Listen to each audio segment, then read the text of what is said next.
Hi, my name is Jackie Phillips Carter, and this is my HERstory. I am the City of Middletown Health Commissioner, and that role and title was unknown to me when I started off in my journey, but public health has been simply the best place anyone could work. A little bit about myself. I was born in North Dakota, Minot. My father was in the military, and the last 5 kids, the last 3 were born there. And I am the second to the last. And we moved to Middletown 1969 and have been here ever since. It is a blessing when you love what you do. Often, I think how you influence people is from your heart. I love people. I came into the health department by a person named Ron Murray that ended up being a good friend of mine, but he was the health commissioner here, and he loved people as well. And when we were in the community, we were in the community. And I realized from the beginning to now, towards the end of my career, it is about the people, and the love of people is what makes your community the community that it is. I think what motivated me was I had influences in my life, like my mom was a nurse. I was in dentistry first, and then when I became the nursing director for the health department, we opened up the first dental clinic here. And so it was all my past history of dentistry that I used for that. So it prepared me for that position.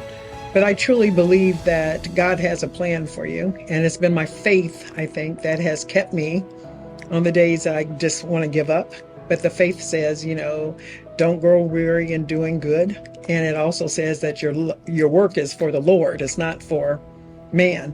So you keep focused, you come back every day and you do it. And you get a lot of good feedback as well as bad, but majority is a lot of good feedback.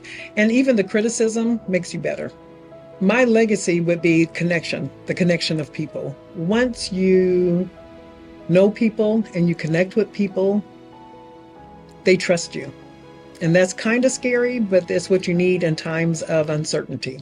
And when we went through the pandemic, it was definitely a time of uncertainty, but Middletown was the best city to work in and for. We worked hard. We had people that were fearful, and we talked to each individual. We had partnerships.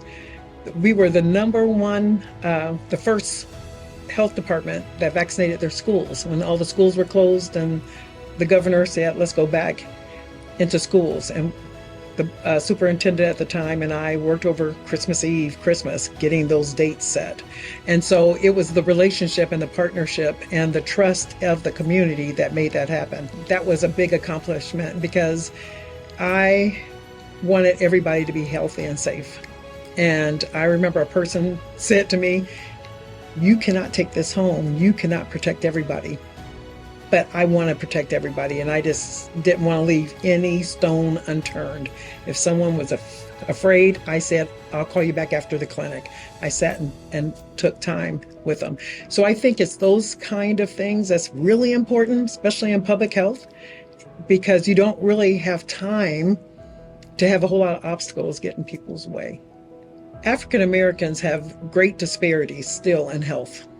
And it's from all of our history as well as true stuff that goes on now. And if you're lower socioeconomic population, you can't afford ideal medication, so you may get the regular medication, et cetera, et cetera. So having an African American health commissioner that was a nurse, that was at the clinics, that go to church with them, that you see in the community, it was kind of like a no-brainer. Those are obstacles you automatically get over.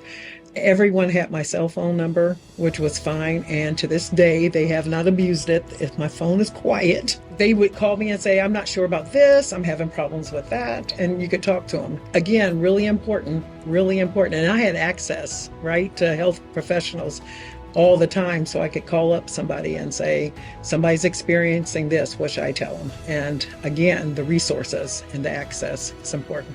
The word says, too much is given, much is required, right? Yeah. And so you can't lay on that. You really can't. I mean, a lot of times I used to get teary-eyed because I would say, I don't want to do this, or I don't want to do that, but you have to. and it's part of you. And that's the ghost that would keep you up at night, that you didn't give all your all, because that's how you're built. That's what you're meant to do, right?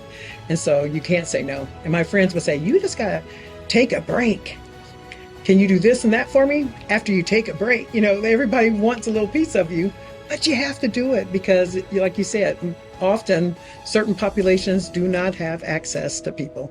We don't have doctors on our speed dial. We don't have attorneys on our speed dial. So you have to be able to bear that weight, and it's worth it, right? Because who you're doing it for, that's who gives you the strength and the energy to do it.